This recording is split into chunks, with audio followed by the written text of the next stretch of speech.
Welcome to Shukla ID point. आप सभी का स्वागत है आपके अपने YouTube channel Shukla ID point में। मैं शिवम शुक्ला आप सभी दोस्तों का हार्दिक स्वागत करता हूं। दोस्तों, आज के वीडियो में हम बात करेंगे समाजशास्त्र बीए द्वितीय वर्ष के द्वितीय प्रश्न पत्र के बारे में, यानी बीए सेकेंड ईयर समाजशास्त्र यानी सोशियोलॉजी पेपर 2। ठीक, तो पेपर 2 का नाम होता है आपका क्या? सामाजिक परिवर्तन एवं सामाजिक नियंत्रण, यानी social change and social control. तो सोशल चेंज कैसे होता है और सोशल जब चेंज होने लगता है तो उसके हिसाब से जो व्यक्ति होते हैं वो भी परिवर्तित होने लगते हैं, तो उन पर कंट्रोल कैसे पाया जाता है। किसी समाज के अंदर कोई व्यक्ति रहता है तो उस व्यक्तियों पर समाज के द्वारा, समाज के कुछ नैतिक मूल्यों के द्वारा किस प्रकार से कंट्रोल किया जाता है, इसी के बारे में पूरा का पूरा आपको ये प्रश्न पत्र मिलता है। इससे निम्न प्रकार के प्रश्न बनते हैं, जैसे कि सामाजिक परिवर्तन किसे कहते हैं, सामाजिक नियंत्रण किसे कहते हैं। इसी के अंतर्गत सामाजिक परिवर्तन के बहुत सारे कारण हैं, वो किस किस प्रकार से हैं। सामाजिक परिवर्तन के प्रतिमान होते हैं, वो कैसे होते हैं। प्रौद्योगिकी से संबंधित सामाजिक परिवर्तन कैसे होता है। साथ ही साथ अन्य जैसे सामाजिक परिवर्तन में आर्थिक कारकों की क्या भूमिका होती है। इस प्रकार से लगातार एग्जाम में बहुत सारे प्रश्न पूछे जाते हैं, जैसे सूचना प्रौद्योगिकी से क्या आशय है, साथ ही साथ सामाजिक परिवर्तन में सूचना प्रौद्योगिकी से क्या प्रभाव पड़ा है। इसी प्रकार से बहुत सारे ऐसे प्रश्न हैं, जैसे कि और भी प्रश्नों को मैं बताना चाहूँ तो और प्रश्न आपके सामने, जैसे उद्विकास इसी में आ जाता है कि उद्विकास किसे कहते हैं, सामाजिक उद्विकास के विभिन्न स्तरों की व्याख्या कीजिए। इसी प्रकार से सामाजिक परिवर्तन से क्या आशय है, मार्क्स एक समाजशास्त्री और बेबलिन, इनके विचारों की तुलना करें कि दोनों ने किस प्रकार से जो है सामाजिक परिवर्तन को डिफाइन किया है। ठीक, तो मार्क्स और बेबिलिन के विचारों का हम समन्वयात्मक रूप से अध्ययन करेंगे। इसी प्रकार से और भी आगे बढ़ते हैं तो हमको प्रगति के बारे में चर्चा करनी होती है कि प्रगति क्या होती है, यानी प्रगति की अवधारणा क्या होती है और उद्विकास और प्रगति में क्या अंतर होता है। इस पर हमने एक वीडियो भी बना रखी है। सब उसके बाद में सामाजिक नियंत्रण किसे कहते हैं, सामाजिक नियंत्रण का अर्थ क्या होता है, उसकी परिभाषा क्या होती है। ठीक, सामाजिक नियंत्रण के प्रमुख साधन कौन कौन से हैं, और भी इसी प्रकार से प्रश्न आपके सामने पूछे जाएंगे कुछ। ठीक है, और साथ ही साथ सामाजिक नियंत्रण में ही समाजीकरण की जो प्रक्रिया होती है वो भी आ जाती है। ठीक, समाजीकरण क्या होता है, समाजीकरण की विशेषताएं कौन कौन सी होती हैं। ठीक, ये सारी चीज़ें इसी के अंतर्गत पढ़ेंगे। साथ ही साथ इसी में प्रथा के बारे में हम पढ़ेंगे, प्रथा क्या होती है और कानून क्या होता है। साथ ही प्रथा और कानून के बीच में क्या अंतर होता है, इस पर चर्चा करेंगे। इस पर वीडियो भी बना रखी है हमने। जनमत क्या होता है, जनमत की अवधारणा दीजिए। ठीक है, प्रचार क्या होता है। ठीक, जो प्रचार आजकल ऐड वगैरह आते रहते हैं, हमारे वीडियो में भी आते होंगे, तो वो किस प्रकार से आते हैं, इस पर भी चर्चा होती है। पारिवारिक जो परिवार में सामाजिक नियंत्रण होता है, परिवार कैसी भूमिका निभाता है। ठीक, तो इसी प्रकार से सामाजिक नियंत्रण किस किस प्रकार से, कौन कौन से कारणों से नियंत्रण होता है और सामाजिक परिवर्तन किन किन कारणों से सामाजिक परिवर्तन होता है। ये कुल मिलाकर के इसका मोटिव था। पूरे प्रश्न पत्र का एक ओवरव्यू में बताऊं तो ओवरव्यू में इसी प्रकार से प्रश्न पूछे जाते हैं। तो इसी श्रृंखला में एक एक चैप्टर लेके चलूंगा और आपका एक एक चैप्टर करवाता चलूंगा, उसमें आपको समझ में आएगा कि क्या होता है सामाजिक। तो आज का जो चैप्टर है वो होता है कि सामाजिक परिवर्तन क्या होता है। सामाजिक परिवर्तन को हम अगर एग्जाम में आ जाए कि सामाजिक परिवर्तन की परिभाषा दीजिए, या सामाजिक परिवर्तन का अर्थ बताइए, या सामाजिक परिवर्तन को स्पष्ट कीजिए, तो साथ ही साथ इसकी प्रमुख जो विशेषताएं हैं उसको भी मैं बताऊंगा। लगभग आपको मैं बताऊंगा 11 विशेषताएं महत्वपूर्ण।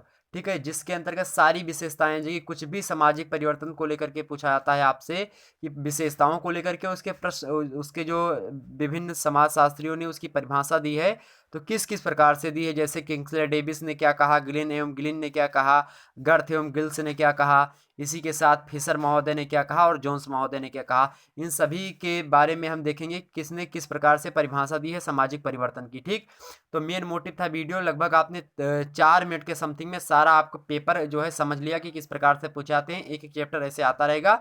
और ध्यान रखेंगे दोस्तों, यहाँ पे कंप्लीट सिलेबस हमने लिखा और कंप्लीट सिलेबस आपको करवाया जाएगा। ठीक, कंप्लीट सिलेबस मैं प्लेलिस्ट बना दूंगा, प्लेलिस्ट में आपको पूरा का पूरा कंप्लीट सिलेबस मिल जाएगा मित्रों। ठीक, हालांकि आप लोग लाइक कमेंट वगैरह अच्छे खासे करेंगे तो फिर उसमें आपको मैं पूरा की पूरी प्लेलिस्ट आपको सेंड करता रहूँगा। ठीक है, साथ ही मेरा व्हाट्सएप नंबर है 9161 93 60 62 इस पर केवल आप जो है व्हाट्सएप करेंगे, मैं केवल प्लेलिस्ट आपको सेंड कर दूंगा। ठीक है, प्लेलिस्ट मांगेंगे सर मुझको प्लेलिस्ट चाहिए, मैं प्लेलिस्ट आपको सेंड कर दूंगा। नंबर है मेरा 9161 93 60 62। ठीक, आइए हम बात करते हैं आज के जो है लेक्चर के बारे में कि सामाजिक परिवर्तन होता क्या है। ठीक, इससे किस प्रकार से प्रश्न बनते हैं एग्जाम में। देखिए मित्रों, सामाजिक परिवर्तन से कुछ इस प्रकार से प्रश्न पूछा जाएगा कि सामाजिक परिवर्तन को स्पष्ट करते हुए इसके विभिन्न साधनों या फिर विभिन्न विशेषताओं की व्याख्या कीजिए। इसके साथ ही ये भी पूछा जा सकता है कि सामाजिक परिवर्तन की अवधारणा दीजिए, साथ ही इसकी विभिन्न विशेषताओं पर प्रकाश डालिए। साथ ही और भी प्रश्न आपसे पूछे जा सकते हैं कि सामाजिक परिवर्तन को स्पष्ट करते हुए इसके प्रधान विशेषताओं की व्याख्या कीजिए। ठीक, तो कुछ इस प्रकार से प्रश्न पूछे जाएंगे। मैं उन सभी का आज के वीडियो में उन सभी का आंसर इसी वीडियो के अंतर्गत आपको मिल जाएगा। तो आपसे कुछ भी पूछा आता है, जो अभी भी हमने बताया, परिवर्तन की सामाजिक परिवर्तन क्या होता है, इसकी विशेषताएं क्या होती हैं, इसकी परिभाषा क्या होती है, इसकी मीनिंग क्या होती है, डेफिनेशन, सारी चीज़ें क्या होती हैं। ठीक, आइए बात करते हैं सामाजिक परिवर्तन की। सामाजिक परिवर्तन मित्र होता है कि किसी वस्तु के मतलब देखिए यहाँ पे उत्तर, चलिए, किसी भी वस्तु के बाहर की ओर फैलने को हम उद्विकास कहते हैं। जैसे कोई भी वस्तु है, मान लिया एक गोला है, ये यहाँ पे अगर इसका बाहर की ओर से इसे विकास होता चला रहा है, बाहर की ओर फैलता चला जा रहा है, तो इसको हम क्या कहेंगे? इसको हम उद्विकास कहते हैं। इसी प्रकार जब क्या होता है, जब किसी वस्तु के गुण में, यानी कोई वस्तु है उसके गुण में यानी उसकी प्रॉपर्टीज में क्या होती है? वृद्धि होती है। साथ ही उसके ढांचे में कुछ परिवर्तन होता है, वह कार्य में एक निश्चित दिशा की ओर निरंतर परिवर्तन होती है। ऐसा नहीं कि कार्य की क्षमता घटी हो या फिर कार्य की क्षमता बढ़ी ही हो। अगर बढ़ी है तो केवल बढ़े, घटी है तो केवल घटे। तो इस प्रकार से आए परिवर्तन को हम क्या कहते हैं? सामाजिक। तो हम क्या करते हैं इसको, इसी को हम उद्विकास कहेंगे। अब इसके बाद में हम सामाजिक परिवर्तन भी इसी श्रृंखला में देखेंगे कि एक निश्चित क्रम में किसी भी वस्तु में, किसी भी व्यक्ति के गुण वृद्धि में क्या होता है, धीरे धीरे क्या आता है? परिवर्तन आता रहता है। पुराने नैतिक मूल्यों को छोड़कर व्यक्ति नए नैतिक मूल्यों को अपनाता है। तो इस प्रक्रिया को हम सामाजिक परिवर्तन कहते हैं। आगे और हम समझते हैं। तो क्या होता है, जब किसी वस्तु के गुण, ढांचे व कार्य में एक निश्चित दिशा में की ओर निरंतर परिवर्तन होता रहता है, तो उसे हम उद्विकास कहते हैं। मित्रों, सामाजिक परिवर्तन का अर्थ देखते हैं, हम परिभाषा देखते हैं। इसके बाद देखिए यहाँ पे मैकाइबर एवं पेज महोदय सबसे महत्वपूर्ण जो है आपके कौन है? ये समाजशास्त्री हैं। मैकाइबर एवं पेज के अनुसार देखते हैं हम कि सामाजिक परिवर्तन की अर्थ क्या होती है और सामाजिक परिवर्तन की परिभाषा क्या होती है। ठीक, तो समाज जो होता है स्वयं ही सामाजिक संबंधों का जाल होता है। ये मैकाइबर एवं पेज महोदय कहे हैं। आपसे बीए फर्स्ट ईयर में बहुत प्रश्न यहाँ से बने हैं। हर साल ये प्रश्न पूछा जाता है कि समाज शास्त्र सामाजिक संबंधों का जाल है या फिर सामाजिक संबंधों का जाल है। ये कथन किसका है? तो ये कथन किसका था? मैकाइबर एवं पेज का था। तो मैकाइबर पेज कहते हैं कि समाज जो होता है स्वयं ही सामाजिक संबंधों का जाल होता है। इस समाज में रहने वाले व्यक्ति परस्पर एक दूसरे से क्या होते हैं? संबंधों की व्यवस्था में बंधे हुए होते हैं। ठीक, अतः समाजशास्त्री होने के नाते हमारी विशेष अभिरुचि प्रत्यक्ष रूप से सामाजिक संबंधों से होती है। केवल इनमें होने वाले परिवर्तन को ही हम सामाजिक परिवर्तन कहते हैं। यानी कि मैकाइबर में पेज का कहना है कि जो समाज में सामाजिक संबंध होते हैं, अगर उन सामाजिक संबंधों में किसी प्रकार का भी परिवर्तन हो रहा है, तो इस प्रकार के परिवर्तन को हम सामाजिक परिवर्तन का नाम देंगे। किसके अनुसार? तो मैकाइबर एवं पेज के अनुसार।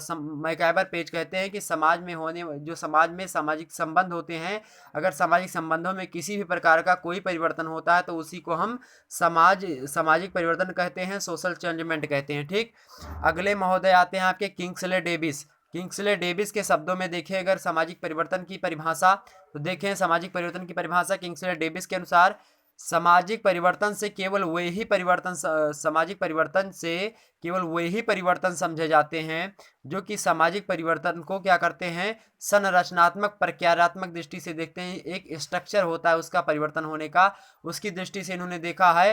अर्थात वे सामाजिक परिवर्तन तभी मानते हैं जबकि सामाजिक ढांचे में अर्थात समाज की विभिन्न इकाइयों में परिवर्तन होता हो। ऐसा नहीं कि केवल संबंधों में परिवर्तन होता हो, समाज की जितनी भी बेसिक इकाइयां हैं, छोटी आधार या फिर नैतिक मूल्य हो गए, सामाजिक प्रतिमान हो गए, इन सभी में जिस प्रकार से चेंजमेंट आएगा, किसी भी क्षेत्र में अगर चेंजमेंट होता है तो वो सभी क्या होते हैं? सामाजिक परिवर्तन होते हैं। किसके अनुसार?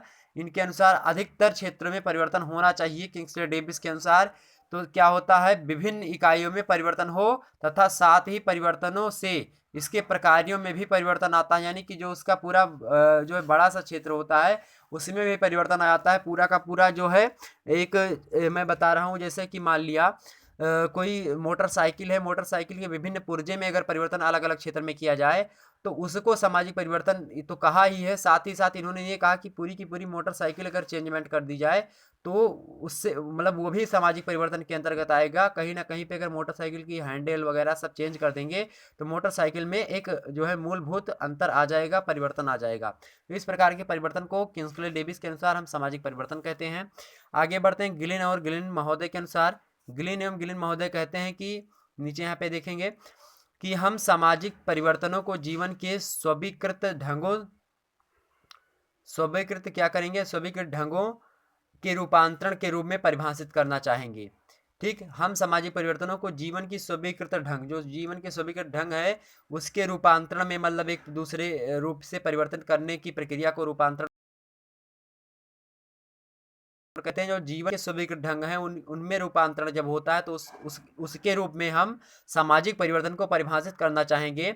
आगे यही बात कहते हुए कहते हैं गिलिन एवं गिलिन कि चाहे भौगोलिक परिस्थिति स्थितियां हो, चाहे भौगोलिक स्थिति में हो यानी फिजिकल सिचुएशन हो, चाहे सांस्कृतिक उपकरण हो, चाहे सांस्कृतिक जो है परिवर्तन उपकरण हो, कोई स्थिति हो, या फिर जनसंख्या की बनावट हो, या फिर विचारधाराओं में परिवर्तन के कारण वह चाहे प्रसार अथवा समूह के अंदर आविष्कार द्वारा लाए गए हैं, किसी भी प्रकार से किसी भी प्रकार का परिवर्तन लाया गया है तो गिलिन एवं गिलिन ने सामाजिक परिवर्तन की व्याख्या सांस्कृतिक धरातल पर की है।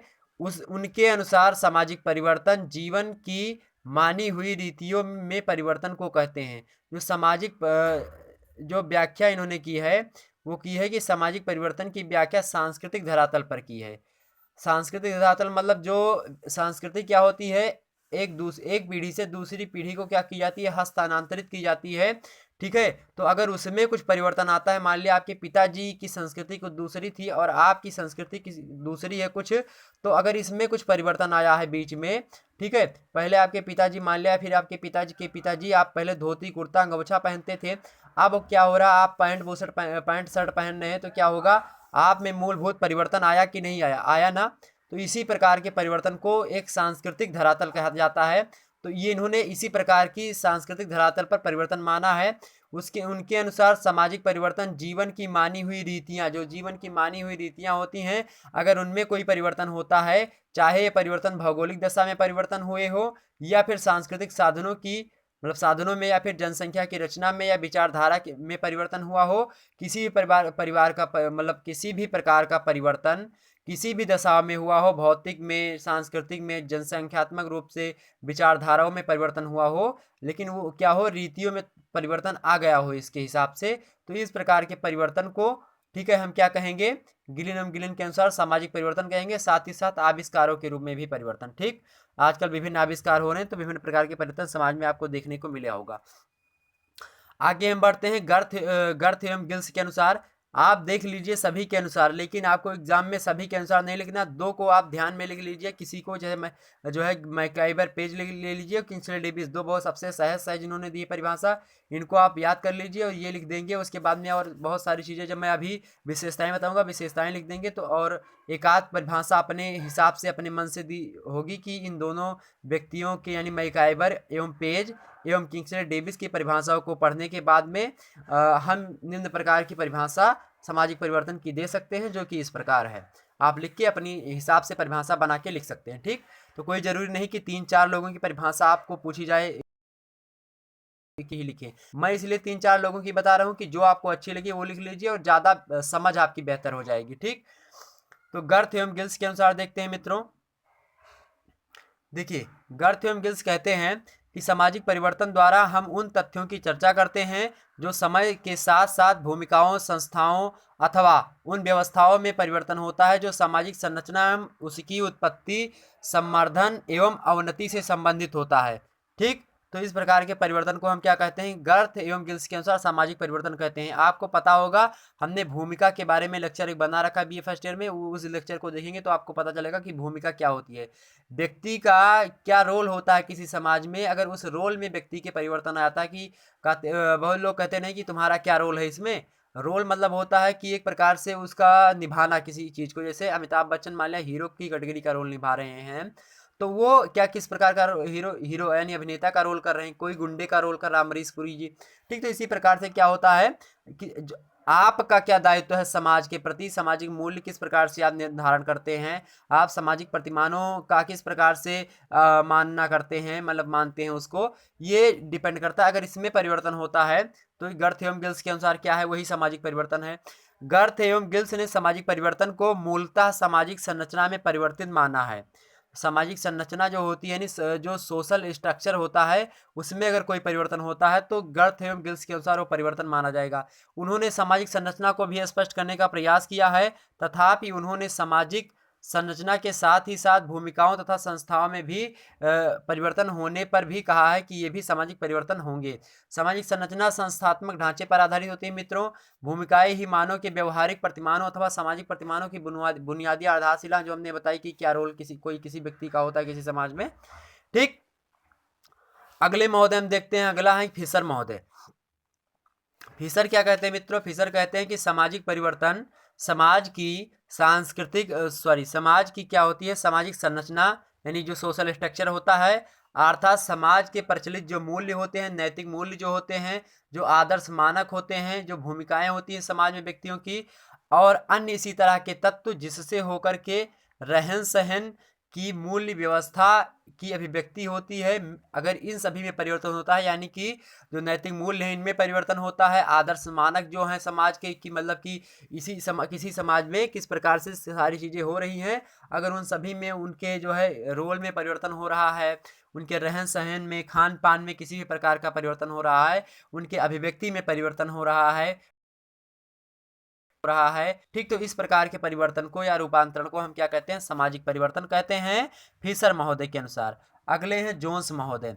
जोन्स महोदय कहते हैं कि सामाजिक परिवर्तन मित्रों एक ऐसा पद होता है जिसका तात्पर्य सामाजिक प्रक्रियाओं से, सामाजिक प्रतिमानों से, सामाजिक अंतरक्रियाओं से या सामाजिक संगठन के किसी पहलू से होने वाले परिवर्तन या विभिन्नताओं में होता है। तो इन सभी में से, यानी कि सामाजिक प्रक्रिया में परिवर्तन हो या सामाजिक प्रतिमान में परिवर्तन हो या सामाजिक अंतरक्रियाओं में परिवर्तन हो, सामाजिक संगठन में परिवर्तन हो, किसी में भी परिवर्तन होता है तो उसको हम सामाजिक परिवर्तन के रूप में रखेंगे। यहाँ पे सामाजिक प्रक्रिया क्या होती है? सामाजिक प्रक्रिया मतलब ये होता है कि कोई कार्य आप मान लिया करके आए, तो आपके ऊपर समाज के द्वारा किस प्रकार की प्रक्रिया होती है, आपके क्रिया पर किस प्रकार से समाज प्रक्रिया करता है, ठीक, वो होती है सामाजिक प्रक्रिया। साथ ही साथ सामाजिक प्रतिमान क्या होते हैं? सामाजिक प्रतिमान पर इसके बाद वाला लेक्चर में बताऊंगा कि सामाजिक परिवर्तन क्या होता है। सामाजिक परिवर्तन 3 रूप से होते हैं, प्रथम प्रतिमान, द्वितीय प्रतिमान और तृतीय प्रतिमान। प्रथम प्रतिमान में क्या होता है, ये जो है मैं उसी में अगले वीडियो में बताऊंगा, क्योंकि लंबा चैप्टर हो जाएगा, अभी मैं सारी चीज़ें नहीं बता सकता। आप यहाँ पे ध्यान रखिए कि सामाजिक प्रतिमान, जब आप पूरा लेक्चर पूरी मेरी वीडियोस देख लेंगे तो आपको सारी चीज़ें आपको क्लियर हो जाएगी। एक बार वीडियो पूरा देख लीजिएगा, फिर दोबारा से देखिएगा, उसके बाद में आपको एकदम से क्लियर सारा लेक्चर समझ में आ जाएगा। ठीक, सामाजिक प्रतिमान ये होता है मित्रों कि समाज में किस प्रकार से आपको रहना है, किस प्रकार से ढंग है, किस प्रकार से उसकी पूरी व्यवस्था सुचारू रूप से चल रही है, ये सारी चीज़ें होती हैं। हालांकि मैं उसमें विस्तार से इस पर भी चर्चा करूंगा कि सामाजिक परिवर्तन क्या होता है। ठीक है, उसमें आप सही से देख सकते हैं। जैसे सामाजिक परिवर्तन की मैं बात करूं तो समाज में परिवर्तन की प्रक्रिया जो होती है निरंतर चलती रहती है। अतः यहाँ प्रश्न ये पूछा जाता है मित्रों कि वास्तव में सामाजिक परिवर्तन के प्रतिमान क्या क्या होते हैं। तो परिवर्तन की दिशा क्या होती है, क्या सामाजिक परिवर्तन का कोई एक निश्चित प्रतिमान है जिससे वह संभव होता है? इसके उत्तर में यह कहा जा सकता है मित्रों कि सामाजिक परिवर्तन का ना तो कोई निश्चित प्रतिमान होता है और ना ही कोई एक निश्चित दिशा होती है। इसका प्रधान कारण ये है कि सभी समाजों एवं सभी कालों या गुणों में सामाजिक परिवर्तन एक समान नहीं होता है। किसी समाज में किसी दूसरे प्रकार का परिवर्तन होता है तो उसी समय किसी दूसरे समाज में अन्य प्रकार का परिवर्तन होता है। अतएव हमें सामाजिक परिवर्तन के विभिन्न प्रतिमान दृष्टिगोचर होते हैं। मैकआइवर एवं पेज ने 3 प्रकार के प्रतिमान बताए हैं। मैं उन तीनों प्रकार की जो है प्रतिमानों को अगले वीडियो में डिस्कस करूंगा। ठीक, आइए आगे बढ़ते हैं। सामाजिक अंतर क्रियाएं होती हैं, समाज में करी गई क्रियाएं जो होती हैं। ठीक है, एक समाज के द्वारा दूसरे समाज के प्रति किस प्रकार से क्रियाएं की जाती हैं, किस प्रकार का व्यवहार किया जाता है, सामाजिक अंतर क्रियाओं के रूप में आता है। ठीक है, किस प्रकार से एक समाज का दूसरे समाज के प्रति व्यापार है, तो ये सारी चीजें होती है। अगर इन सभी में किसी भी प्रकार का परिवर्तन होता है तो जो है जोन्स महोदय के अनुसार वो क्या है, सामाजिक परिवर्तन है। उपर्युक्त परिभाषाओं के आधार पर हम कह सकते हैं मित्रों, इसी प्रकार से आप लिखेंगे, दो की आप लिख दीजिएगा परिभाषा, उसके बाद में आप लिखेंगे कि उपर्युक्त परिभाषाओं के आधार पर ये हम सामाजिक परिवर्तन से हमारा तात्पर्य उस बोधगम्य प्रक्रिया से होता है जिससे हम किसी निश्चित समाज व्यवस्था की संरचना तथा प्रकार में महत्वपूर्ण रूपांतरण समझ पाते हैं। प्रकार मतलब होता है उसके जो प्रतिमान होते हैं या फिर उसके बेसिक स्ट्रक्चर होते हैं, बेसिक जो कॉन्सेप्ट होते हैं उसमें परिवर्तन होता है। ठीक है, तो इसमें इस प्रकार के परिवर्तन को हम क्या कहते हैं, सामाजिक परिवर्तन कहते हैं। अब आइए हम बात कर लेते हैं सामाजिक परिवर्तन की प्रधान विशेषताएं कौन कौन सी हैं। देखें, सामाजिक परिवर्तन की जो मतलब प्रधान विशेषताएं या विशेष विशेषताएं हैं उनको देख लेते हैं। पहली विशेषता होती है सामाजिक परिवर्तन की कि सामाजिक परिवर्तन एक क्या है, सार्वभौमिक प्रघटना है, यानी ये यूनिवर्सल है। कैसा है, यूनिवर्सल घटना होती है, यूनिवर्सल सिचुएशन है ये सामाजिक परिवर्तन। Social changement is us universal. ठीक, ये क्या है, सार्वभौमिक है। इसको हम आपके द्वारा रोका नहीं जा सकता, ना फिर इसको अपने आप से परिवर्तन किया जा सकता है ज़्यादा मात्रा में। समाज में धीरे धीरे परिवर्तन होता है। ठीक, किसी भी समाज में एकाएक परिवर्तन नहीं हो सकता। आगे हम बढ़ते हैं, देखते हैं कि परिघटना किस प्रकार से है। तो मानव इतिहास में आज तक ऐसे समाज का परिचय नहीं मिलता जो परिवर्तन के दौर से ना गुजरा हो। मित्रों, हर एक समाज में परिवर्तन हुआ है। मानव शास्त्रीय अनुसंधानों से यह सिद्ध होता है कि आदिम मनुष्यों और जीव प्रकारों में समय समय पर परिवर्तन आए हैं, यानी उनके उपकरणों में, मान ली पहले औजार चलता था शिकार करने के लिए तो पत्थर का बनता था, उसके बाद में धीरे धीरे और लंबा बनने लगा। ठीक उसी प्रकार से अब देखें जो है लोहे का बनने लगा। इसी प्रकार से धीरे धीरे करके अब जो है गोली बंदूक का जमाना आ गया। इस प्रकार से सारी चीज़ें चलने लगी। तो वही सारी चीज़ें हैं इसमें। उसके उपकरणों में परिवर्तन हुआ, पद्धतियों में, यानी जो मान लिया पहले आप किससे पढ़ते थे, पहले आपको पढ़ने के लिए जो है एक गुरुकुल में जाना पड़ता था। उसके हिसाब से फिर क्या हुआ, पद्धति क्या आई कि स्कूल बनने लगे अच्छे अच्छे, उसमें आप जाने लगे। फिर स्कूल में पहले भूमि पर टाट पट्टी पर बिछा के पढ़ाया जाता था, उसके बाद में अब कुर्सी मेज मिलने लगी। बड़े बड़े स्कूलों में, शहरों में आप जो है एसी में बैठ के पढ़ते हैं, पंखा चलता रहता है हमेशा। ठीक है, उसके बाद में और भी जब आप ऊँचे स्तर पर जाते हैं तो फिर उसके बाद में अब तो आप देखते हैं ऑनलाइन पढ़ाई की सुविधा आ गई। तो विभिन्न प्रकार की पद्धतियाँ आ रही हैं समाज में, तो यही होती है पद्धतियाँ। ठीक है, तो इस प्रकार से क्या हो रहा है, पद्धतियों में परिवर्तन हो रहा है। ठीक, तो उपकरणों, पद्धतियों, प्राविधियों और जीवन प्रकारों में समय समय पर परिवर्तन होते रहते हैं। पुरातत्ववेत्ताओं ने प्रागैतिहासिक सभ्यताओं में ऐतिहासिक सभ्यताओं के रूपांतरणों की जानकारी दी है, वो भी इसी का द्योतक है। ठीक है, इसी का जो है वो बता रहे हैं कि किस प्रकार से परिवर्तन हो रहा।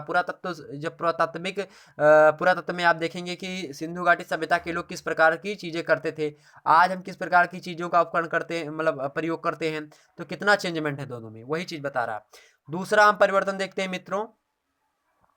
दूसरा परिवर्तन ये है, देखें, दूसरा जो विशेषता है सामाजिक परिवर्तन की वो ये है कि सामाजिक परिवर्तन रूपांतरण की आवश्यक प्रघटना है। तो रूपांतरण किसी चीज में उसका क्या होता है, परिवर्तित हो जाना, किसी वस्तु का अपने रूप से दूसरे वस्तु के रूप में धारण हो जाना क्या कहलाता है, सामाजिक परिवर्तन की रूपांतरण स्थिति। ठीक, तो सामाजिक परिवर्तन रूपांतरण की आवश्यक क्या है, प्रघटना है। देखिए इसकी व्याख्या कि सामाजिक परिवर्तन जीवन की एक आवश्यक प्रघटना है मित्रों, जो क्या होती है, नियमित रूप से बार बार समाज में होती रहती है। सोरोकिन एक समाजशास्त्री हैं, कृत्रिम सोरोकिन इनका पूरा नाम है। तो इनका कहना है, कृत्रिम सोरोकिन का, इनका मत है कि मानवीय संस्कृति में, यानी मानव के द्वारा जो अपनाई गई संस्कृति है उसमें परिवर्तन के 3 सोपान आवश्यक रूप से सामने आते हैं। वो कौन, देखें यहाँ पे, संस्कृति सदैव परोक्ष संस्कृति, आदर्श संस्कृति तथा प्रत्यक्षवादी संस्कृति। कौन कौन सी संस्कृति है, संस्कृति सदैव परोक्षवादी संस्कृति। ठीक, एक प्रकार की संस्कृति हो गई संस्कृति आदर्श संस्कृति, साथ ही साथ प्रत्यक्षवादी संस्कृति। ठीक, तो सदैव परोक्षवादी संस्कृति, आदर्श संस्कृति और प्रत्यक्षवादी संस्कृति, 3 प्रकार की संस्कृति बताई किसने, कृत्रिम सोरोकिन ने। ठीक, परिवर्तित होती रहती हैं ये सारी जो संस्कृतियां हैं, तीनों प्रकार की परिवर्तित होती रहती हैं। जिस प्रकार मनुष्य जन्म, विकास, परिपक्वता, पतन तथा समाप्ति की आवश्यकता होता है, उसी प्रकार संस्कृतियों में भी परोक्ष, आदर्शवादी तथा प्रत्यक्षवादी संस्कृति परिवर्तित होती है। जैसे कि मैं बताऊं आपको कि आपका जन्म हुआ, पहले जन्म के बाद में क्या होता है, आपका विकास होता है। तो जन्म के बाद में आपका क्या होता है, धीरे धीरे विकास, पहले देखिए जन्म हुआ, उसके बाद में आपका विकास हुआ, आप बड़े हुए थोड़े थोड़े और बड़े हो गए, उसके बाद में आप परिपक्व होते हैं किसी भी चीज, मतलब आप परिपक्वता आती, जानकारी आती है। उसके बाद में आप पतन की ओर क्या होते हैं, अग्रसर होते हैं, बुढ़े होना प्रारंभ कर देते हैं। उसके बाद में एक दिन आपकी समाप्ति हो जाती है। इसी प्रकार से संस्कृतियां किस प्रकार से बढ़ती हैं, पहली संस्कृति सदैव परोक्षवादी संस्कृति, उसके बाद में आदर्श संस्कृति आती है, उसके बाद में प्रत्यक्षवादी संस्कृति आती है। तो इस प्रकार से संस्कृतियां एक रूप से दूसरे रूप में परिवर्तित होती जाती रहती हैं। ठीक है, तो ये क्या होती है, सामाजिक परिवर्तन की रूपांतरण आवश्यक परिघटना। ठीक, आगे बढ़ते हैं। तीसरी दशा देखते हैं, तीसरी विशेषता, सामाजिक परिवर्तन जो होता है एक सर्वकालिक प्रघटना है, यानी एक दो काल में नहीं होता है, ये हमेशा समाज में हमेशा मूलभूत परिवर्तन होता रहता है, छोटी मोटी प्रक्रिया में परिवर्तन हमेशा देखने को मिलता रहता है। आए दिनों समाज में हर एक तरह से परिवर्तन होता है, जैसे कि सरकार के द्वारा चाहे वो हस्तक्षेप किया गया हो, या विभिन्न लोगों के द्वारा किया गया हो, या फिर समाज के द्वारा खुद ही किया गया हो, या फिर उसमें राजनीतिक कारण शामिल हो, आर्थिक कारण शामिल हो, सांस्कृतिक कारण शामिल हो, किसी भी प्रकार का कारण शामिल हो सकता है। देखिए, सामाजिक परिवर्तन एक सार्वकालिक प्रघटना है, यानी सामाजिक परिवर्तन सार्वभौमिक तथा अपरिहार्य घटना के साथ साथ एक सार्वकालिक प्रघटना भी है, अर्थात ये हर काल में कहीं ना कहीं किसी रूप में होती ही रहती है। यह जगत प्रतिक्षण परिवर्तन होता रहता है, मतलब हर जगह पे किसी ना किसी समाज में किसी ना किसी प्रकार का परिवर्तन हर एक समय में होता रहता है। तो आप, लगता है हमें, आप सही तरीके से समझ पा रहे होंगे मित्रों। अगर आपको सही से समझ में आ रहा है तो वीडियो को लाइक करिए, चैनल को सब्सक्राइब करिए। ठीक, वीडियो को शेयर करिए सभी लोगों के पास, अपने फ्रेंड्स वगैरह के पास, ताकि सभी लोग अच्छी से अच्छी जानकारी प्राप्त कर सके और अपने नैतिक मूल्यों को समाज के अंदर सही से रख सके और अपने जो है लक्ष्य की ओर अग्रसर हो सके। कुछ लोग तो ऐसे होते हैं कि अब क्या बताएं, हमें कुछ कहा नहीं जाता, लेकिन कुछ लोग ऐसे होते हैं जो कि अपना लक्ष्य भूल करके और सारी चीज़ें अपने परिवार के लोगों को भुला करके पता नहीं किस चीज़ में पड़े रहते हैं। आप खुद भी परेशान होते हैं, लोगों को भी परेशान करते हैं। ठीक है, किसी एक व्यक्ति के द्वारा पता नहीं कितने लोग परेशान होते हैं, लेकिन उस व्यक्ति को यह नहीं समझ में आता कि वो व्यक्ति ये क्यों कर रहा है। ठीक, ये सारी चीज़ें हैं। चलें, कोई बात नहीं, आगे बढ़ते हैं। चौथा देखते हैं हम मित्रों, सामाजिक परिवर्तन देश और काल की दृष्टि से सापेक्ष होते हैं। जो सामाजिक परिवर्तन होते हैं वो देश और काल की दृष्टि से क्या होते हैं, सापेक्ष होते हैं, यानी परिवर्तन का देश और काल से घनिष्ठ संबंध होता है। किस देश में परिवर्तन हो रहा है और किस समय में हो रहा है, ये डिपेंड करता है कि परिवर्तन कैसा होगा समाज में। ठीक, तो देश और काल की परिस्थितियों के अनुसार ही परिवर्तन घटित होते हैं, यद्यपि किसी काल विशेष में हुए परिवर्तन विश्व को प्रभावित कर सकते हैं। जैसे कि मैं बात करूं, अभी कोरोना काल आया और कोरोना में क्या हुआ है, विशेष प्रकार का परिवर्तन आया। मैं भारत की बात कर रहा हूं, भारत में अभी विद्यालय जो थे वो ऑनलाइन कक्षाएं नहीं उपलब्ध करवा रहे थे, लेकिन जैसे ही कोरोना आया ऑनलाइन कक्षाएं जो है हर एक जो है स्कूल के तरफ से प्रोवाइड करवाई जा रही थी बच्चों को, अभी भी प्रोवाइड करवाई जा रही है, लेकिन अब तो हालांकि स्कूल खुल चुके हैं अधिकतर। ठीक, तो यही सारी चीज़ें हैं। तो किस प्रकार से परिवर्तन होता है, ये किसी एक घटना पर निर्भर कर सकता है, किसी देश पर, किसी समय में निर्धारित कर सकता है कि वो समय कैसा चल रहा है, तो उस प्रकार का परिवर्तन होगा। ठीक, पांचवा देखते हैं मित्रों, सामाजिक परिवर्तन एक तटस्थ अवधारणा है। ठीक है, क्या है ये, कैसी अवधारणा है, ये तटस्थ अवधारणा है, यानी कोई भी सामाजिक परिवर्तन अच्छा या बुरा नहीं कहा जा सकता, उसके परिणामों को ही हम अच्छा या बुरा कह सकते हैं। मतलब परिवर्तन हुआ तो हम इसके ये नहीं कह सकते ये बेकार हुआ है, ये अच्छा हुआ है। जब हम देख लेंगे कि उस परिवर्तन से हम पर क्या प्रभाव पड़ रहा है, उसका क्या परिणाम सामने निकल के आ रहा है, उसके बाद में हम ये निर्धारण करेंगे कि ये सामाजिक परिवर्तन हुआ, या परिवर्तन अच्छा था कि या परिवर्तन बुरा था। ठीक, आगे बढ़ते हैं। हाँ, आगे बढ़ते हैं। छठवा विशेषता देख लेते हैं। छठवीं विशेषता क्या है, छठवीं देखिए मित्रों कि सामाजिक परिवर्तन बहुमत द्वारा स्वीकृत होता है। सामाजिक परिवर्तन क्या होता है, बहुमत के द्वारा, सभी मतलब अधिकतर व्यक्तियों के द्वारा मत होता है सभी व्यक्तियों का कि समाज में किसी भी प्रकार का परिवर्तन हो। चाहे वो संसद के द्वारा कोई भी कानून बनाना हो तो 2/3 बहुमत से वहां पे भी पास करवाना पड़ता है। ठीक, 2/3 बहुमत का मतलब हो गया, यानी मान लिया 75 सीटें हैं किसी समाज में, 75 सीटें हैं, तो वहाँ पे देखिए 75 का 2/3 निकालिए तो 3 15 तिया 75 होता है, 25 तिया 75, तो 25 और दूना 50, यानी 50 लोग होने चाहिए। अगर 75 व्यक्ति हैं तो उनमें से 50 व्यक्ति जब तक जो है उसमें साइन नहीं करेंगे किसी भी कानून पर, तब तक क्या नहीं होगा, वो पास नहीं होगा। हालांकि मैं ये मानना अवमान मतलब मान के बता रहा हूँ, हालांकि ऐसी सीटें नहीं है किसी संसद में ना जो इसमें। हालांकि मैं बात करूँ इसमें संसद भवन में तो लगभग आपकी जो है 400 545 के आसपास सीटें हैं या 546 के आसपास। हालांकि वो संविधान का मैटर है, मैं पॉलिटिकल साइंस पढ़ा रहा हूँ तो उसमें बता दूंगा। ठीक, कभी कभी 552 भी हो जाती हैं, अधिकतम जो है न्यूनतम कम भी होती हैं। ठीक, यूपी में अपने 80 सीटें हैं, वो सब चीज़ें अलग की बात हैं। ठीक, देखिए मित्रों, क्या होता है, सामाजिक परिवर्तन जो होता है बहुमत द्वारा स्वीकृत होता है। सामाजिक परिवर्तन समाज के विशेष व्यक्ति विशेष या कुछ ही व्यक्तियों में आए परिवर्तन मात्र से नहीं माना जाता। जब समाज के अधिकांश व्यक्तियों के द्वारा उसे जीवन व्यवहार व विश्वासों में स्वीकृत किया जाने योग्य होता है, तभी वो क्या होता है, मान्य होता है। ठीक है, ये ध्यान रखेंगे आप। मतलब कि अगर 100 व्यक्ति किसी समाज में रहते हैं तो उसमें से लगभग आपको कितने हो जाए, मतलब 50 से ऊपर व्यक्ति जब तक हों, और 50 से ऊपर नहीं, लगभग आप बोल सकते हैं कि ये लगभग 60 से 66% के आसपास होना चाहिए कि व्यक्ति हों। ठीक है, तभी किसी समाज में परिवर्तन माना जाएगा। ये नहीं कि एक दो व्यक्ति परिवर्तन हो गए, ठीक, तो उस सभी समाज का परिवर्तन हो जाएगा, ऐसी बात नहीं होती। ठीक, अगला देखते हैं विशेषता कि सामाजिक परिवर्तन की प्रकृति योगात्मक या संचयी होती है। देखें, इसका मतलब भौतिक प्रविधि तथा सामाजिक कौशल के परिसर में मानी भौतिक विधियां जो आई हैं और सामाजिक कौशल, यानी जो सोशल कौशल मतलब होता है मित्रों जो है स्किल, तो स्किल डेवलपमेंट जो होता है यानी सोशल स्किल कैसी है, उस परिसर में क्रमशः विकास होने के परिणाम स्वरूप सामाजिक परिवर्तन की प्रकृति योगात्मक या संचयी होती है। अर्थात एक के बाद दूसरा परिवर्तन आपस में मिले होते हैं और जुड़े हुए रूप में होते हैं। नया कार्य प्रविधियों को जन्म देता है, इस बीच कई कार्य प्रविधियां अनुपयोगी हो जाती हैं। क्या होता है, एक परिवर्तन दूसरे परिवर्तन से क्या होता है, लिंकेड होता है, यानी जुड़ा हुआ होता है। ठीक है, अगला देखते हैं मित्रों हम। अगला आपका परिवर्तन है दूसरा 8वां नंबर की सामाजिक परिवर्तन नियोजित अथवा नियोजित भी होते हैं और अनियोजित भी होते हैं। यह सत्य है कि समाज में परिवर्तन नियोजित अथवा अनियोजित दोनों ही तरीकों से लाया जा सकता है, किंतु आधुनिक काल में हम सभी नियोजित परिवर्तन के समर्थक हैं। यानी जो किसी भी कानून बना करके समाज में परिवर्तन लाया जाता है, वही आज के भौतिकवादी समाज में अधिकतर चल रहा है, उसके लोग पक्षधर भी हैं। 9वां परिवर्तन देखते हैं कि सामाजिक परिवर्तन की क्या विशेषता है। तो सामाजिक परिवर्तन की गति सभी समाजों में एक समान नहीं होती है। सभी समाजों में उसकी गति यानी उसकी स्पीड जो होती है समान नहीं होती है।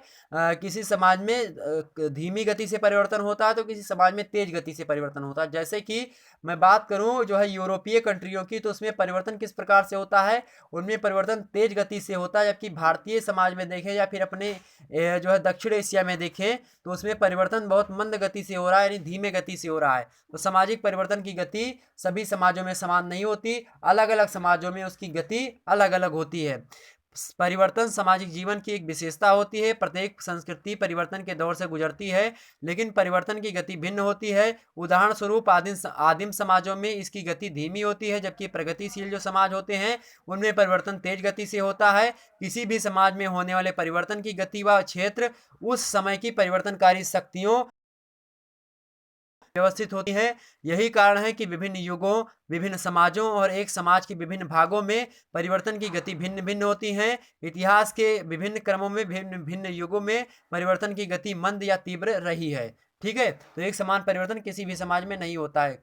दो समाज है तो किसी में धीमा होगा, किसी में तेज होगा, किसी में जो है मध्यम में होगा। ठीक, 10वां देखते हैं, सामाजिक परिवर्तन एक कैसी है, जटिल प्रघटना है। ठीक है, सामाजिक परिवर्तन कैसी है, एक जटिल प्रघटना है। हमें लगता है कि अगर ये पूरी चीज़ें आप जो है मैं समझाने के लिए पूरी विशेषताएं बीचे वाले बता रहा हूँ आपको, जो नीचे हमने इसमें लिखा है, लेकिन जो आप लिखेंगे, अगर मैं पूछ रहा कि सामाजिक परिवर्तन की प्रधान विशेषताएं, तो आप अगर 11 की 11 हीडिंगें लिख देंगे, केवल सामाजिक परिवर्तन की गति सभी समाजों में एक समान नहीं होती, ये लिख देंगे, और 2 लाइन आप लिख दीजिएगा बना करके कोई चीज़ें।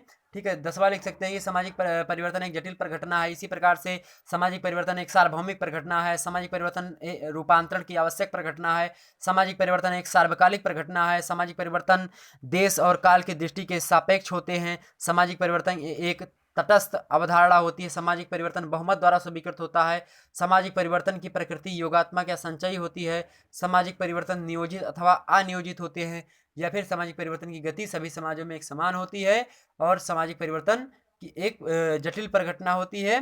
ठीक, तो इस प्रकार से आप केवल हेडिंग लिख करके 2-2 लाइन आराम से लिख देंगे तो आपको पूरा का पूरा नंबर मिलेगा। ठीक, मैं समझाने के लिए आपको सारी चीजें बता रहा हूँ इतनी।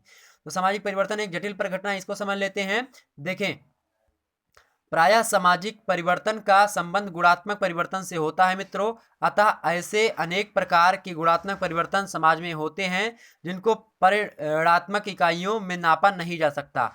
रॉबर्ट बीरस्टीड एक बड़े अच्छे समाजशास्त्री रॉबर्ट बीरस्टीड, इन्होंने लिखा है कि दुर्भाग्यवश क्या होता है, सभी समाजशास्त्रीय समस्याओं में से यह अत्यंत जटिल और अत्यंत कठिन समस्या है। इसका प्रधान कारण ये है कि पुरुष और स्त्रियों के बीच में समाज विभिन्न प्रकार के दृष्टिगोचर होते हैं। मतलब कहीं पे स्त्रियों की प्रधानता, कहीं पे पुरुषों की प्रधानता, तो इस प्रकार से हमको दिखाई देते हैं। दृष्टिगोचर मतलब दिखाई देते हैं। ठीक, इनमें से कोई भी दो समान नहीं है और ना ही इनकी संस्कृति या प्रकृति ही समान है। तो विभिन्न प्रकार के समाजों की ना तो प्रकृति समान है और ना ही संस्कृति समान है। ना तो स्त्री की प्रकृति समान है, ना तो पुरुष की प्रकृति एक दूसरे से मैच खाती है। अलग अलग प्रकार की प्रविधि है। लेकिन आज के भौतिकवादी समाज में देखें, लगभग अब थोड़ी बहुत जो है इक्वलिटी आती रही है। ठीक, इक्वलिटी की बात कौन करता है? संविधान का अनुच्छेद 15 कहता है कि धर्म, जाति, लिंग, प्रजातीय विभेद, जन्म स्थान, ठीक है, लिंग मतलब होता है कि महिला और पुरुष के आधार पर किसी भी व्यक्ति में किसी भी प्रकार का भेदभाव नहीं किया जाएगा। ठीक, तो अब से क्या आया, थोड़ा चेंजमेंट आया इस जो है मौलिक अधिकार के होने से। देखिए 11वां, देखें, सामाजिक परिवर्तन के बारे में निश्चित भविष्यवाणी नहीं की जा सकती है। तो सामाजिक परिवर्तन के बारे में तो निश्चित भविष्यवाणी नहीं की जा सकती। हाँ, जब समाजशास्त्र की प्रकृति हमने आपको बताई थी तो उसमें बताया था कि सामाजिक मतलब समाजशास्त्र क्या करता है, भविष्यवाणी भी करता है। तो कुछ स्थिति में भविष्यवाणी समाजशास्त्र करता है, लेकिन सामाजिक परिवर्तन में एक निश्चित भविष्यवाणी नहीं करता। हाँ, भविष्यवाणी कर सकता है, हो सकता है वो थोड़ी बहुत उसके सटीकता ना हो उसमें, लेकिन हाँ आसपास जरूर रहेगा। ठीक, देखें, सामाजिक परिवर्तन के बारे में निश्चित भविष्यवाणी नहीं की जा सकती। कोई यह नहीं कह सकता कि समाज में कौन कौन से परिवर्तन होंगे, कब होंगे और किसके द्वारा होंगे और उनके क्या क्या परिणाम निकलेंगे, ये कोई नहीं बता सकता। सामाजिक परिवर्तन के अनिश्चित रूप की चर्चा करते हुए मैकाइबर एवं पेज नामक समाजशास्त्रियों ने लिखा कि सभी युगों में मनुष्यों ने सामाजिक भविष्यवाणियां की हैं, किंतु सुदूर भविष्य में सदैव ही उनके सपनों को असत्य सिद्ध किया गया है। बहुत सारे समाजशास्त्री हुए जिन्होंने समय समय पर भविष्यवाणी की कि इतने समय में इस समाज इस प्रकार का होगा, लेकिन वो धीरे धीरे क्या हो रहे हैं, असत्य हो रहे हैं। इस प्रकार सुस्पष्ट है कि सामाजिक परिवर्तन प्रत्येक समाज एवं अनिवार्य तथा शाश्वत अंग होता है। जब हम परिवर्तन की बात करते हैं तो हम किसी व्यक्ति के अनुभवों में आए परिवर्तन को नहीं, बल्कि सामाजिक संरचनाओं में, सामाजिक प्रकारों में आए बदलाव की बात करते हैं। किसी व्यक्ति में परिवर्तन हो जाने को हम सामाजिक परिवर्तन नहीं कह सकते। जब पूरे समाज की संरचना में परिवर्तन होता है, उसके विभिन्न प्रतिमानों में परिवर्तन होता है, उसके नैतिक मूल्यों में परिवर्तन होता है, उसके अंतर जातीय मूल्यों में परिवर्तन होता है, उसके सामाजिक मतलब समाज में जो अंतर संबंध होते हैं उनमें परिवर्तन होता है, सामाजिक संबंधों में परिवर्तन होता है। तो इस प्रकार के परिवर्तनों को हम क्या कहते हैं, सामाजिक परिवर्तन कहते हैं। अभी तक इस सभी को पढ़ने के बाद में हम अपने तरफ से अगर परिभाषा देना चाहें तो यही परिभाषा देंगे कि किसी भी समाज में उसके सामाजिक मूल्यों में, नैतिक मूल्यों में, सामाजिक प्रतिमानों में, साथ ही साथ सामाजिक संरचनाओं में, सामाजिक प्रक्रियाओं में और भी प्रकार के सामाजिक अंतर संबंधों में, सामाजिक संबंधों में यदि किसी भी प्रकार का जो है किसी भी प्रकार का कैसे भी किसी के द्वारा परिवर्तन होता है तो उस प्रकार के परिवर्तन को हम सामाजिक परिवर्तन कहेंगे। ठीक, तो इस प्रकार से आपने समझा मित्रों कि सामाजिक परिवर्तन क्या होता है और जाना कि सामाजिक परिवर्तन के जो कारण है, जो विशेषताएं हैं वो कौन कौन सी हैं। एक बार फिर से मैं विशेषताएं आपके सामने बता रहा हूँ, 5 विशेषताएं। देखें, एक बार फिर से रिवीजन कर लेते हैं इतनी सारी चीजों का कि किस प्रकार से विशेषताएं हैं। 5 मिनट के अंदर 40 मिनट के बाद में वीडियो समाप्त हो जाएगी। ठीक है, 40 मिनट तक यहाँ पे वीडियो रहेगी, उसके बाद में देख लेते हैं विशेषताएं क्या क्या हैं। देखिए विशेषताएं, देखिए तो पहली विशेषता, सामाजिक परिवर्तन एक सार्वभौमिक प्रघटना है। ठीक है, यूनिवर्सल क्या है, ये प्रघटना है। दूसरा ये है कि सामाजिक परिवर्तन क्या होता है, रूपांतरण की आवश्यक प्रघटना है। दूसरा आप देखिए, सॉरी तीसरा कि सामाजिक परिवर्तन एक सार्वकालिक प्रघटना है। चौथा आप देख सकते हैं कि सामाजिक परिवर्तन देश और काल की दृष्टि के सापेक्ष होता है, यानी किस प्रकार का देश है, किस प्रकार की वहाँ का समय चल रहा है, उसके हिसाब से परिवर्तन होगा, उस पर निर्भर करता है। पांचवा देख सकते हैं कि सामाजिक परिवर्तन एक तटस्थ अवधारणा होती है मित्रों। ठीक, आगे हम बढ़ते हैं, अगला देखते हैं कि सामाजिक परिवर्तन बहुमत के द्वारा क्या होता है, स्वीकृत होता है। सतवा देखते हैं सामाजिक परिवर्तन की प्रकृति क्या होती है, योगात्मक या संचयी होती है, इकट्ठा करने की प्रवृत्ति रखती है, एक दूसरे जो है परिवर्तनों को इकट्ठा कर लेती है, जोड़ के रखती है। ठीक है, आठवां परिवर्तन की विशेषता आप देख सकते हैं मित्रों कि सामाजिक परिवर्तन क्या होता है, नियोजित भी होता है और अनियोजित में क्या होता था, अनियोजित परिवर्तन होता था, मतलब समाज के व्यक्तियों को नहीं पता होता था कि समाज में कोई परिवर्तन होने वाला है। लेकिन आज के भौतिकवादी परिवेश में ये पता चल जाता है कि समाज में परिवर्तन करना है तो कोई ना कोई कानून बनाना पड़ेगा। जैसे ट्रिपल तलाक हुआ, मामला खत्म हुआ, हिंदुओं में तलाक की व्यवस्था की गई, विवाह विच्छेद अधिनियम आया था 1955 में उसके द्वारा। ठीक, तो इस प्रकार के परिवर्तन जब होते हैं तो ये क्या है, नियोजित जो है परिवर्तन के अंतर्गत आते हैं। नौवा आप देख सकते हैं विशेषताएं कि सामाजिक परिवर्तन की गति क्या होती है, सभी समाजों में एक समान नहीं होती है। एवं 10वां देख सकते हैं कि सामाजिक परिवर्तन एक जटिल प्रघटना होती है। एवं 11वां देख सकते हैं मित्रों कि सामाजिक परिवर्तन के बारे में एक निश्चित भविष्यवाणी नहीं की जा सकती, विभिन्न समाजशास्त्रियों ने दी थी, वो आने वाले समय में धीरे धीरे क्या हो गई, असत्य सिद्ध हो गई। तो इस प्रकार से आपने दोस्तों 11 की 11 आपने समझ ली, फिर एक जो है तरीके से रिविजन कर लिया। तो फिर मित्रों मिलते हैं इसके दूसरे वीडियो में। इसका दूसरा जो भाग होगा चैप्टर 2 होगा, उसमें हम देखेंगे सामाजिक सामाजिक परिवर्तन के जो विभिन्न प्रतिमान होते हैं उनकी विवेचना किस प्रकार से करी जाती है। तो प्रथम प्रतिमान, द्वितीय प्रतिमान और तृतीय प्रतिमान का अगला वीडियो होगा। ज़्यादा लंबा वीडियो नहीं होगा, लगभग 12 से 13 मिनट का वीडियो होगा, ज़्यादा उसमें लंबा नहीं है, थोड़ा सा है, इसी का पार्ट के अंतर्गत रखते हैं। इसके बाद तृतीय चैप्टर के अंतर्गत हम बात करेंगे जैविकीय कारक से आप क्या समझते हैं, साथ ही साथ जो डार्विन का सिद्धांत था उसकी व्याख्या करेंगे। ठीक है, तो उसके लिए आप तैयार हो जाइए। मिलते हैं अगले वीडियो में, तब तक के लिए जय हिंद, जय भारत।